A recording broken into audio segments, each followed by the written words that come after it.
আসসালামু আলাইকুম বন্ধুরা। রাত্রে যে এই ডাকাতিটা হলো, প্রায় 200 ভরি স্বর্ণ ছিনতাই হয়েছে, ডাকাতি হয়েছে এবং প্রায় 1 লাখ টাকার মতো নগদ অর্থ ছিল তার কাছে।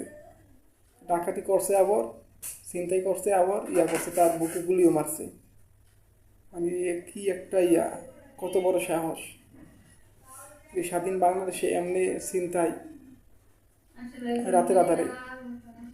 আসলে তাদের বিরুদ্ধে কঠোর অবস্থান গ্রহণ করতে হবে।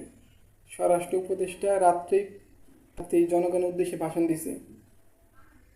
তো এখন খুব দ্রুত অপরাধী ধরা হবে আশা করি, এবং যা ছিনতাই করছে, ডাকাতি করছে, তা সব উদ্ধার করা হবে। তো এখন বাংলাদেশ মানুষ আশায় বসে আছে কোন ডাকাতিতে ধরে এবং তাদের দৃষ্টান্তমূলক শাস্তি দেয়।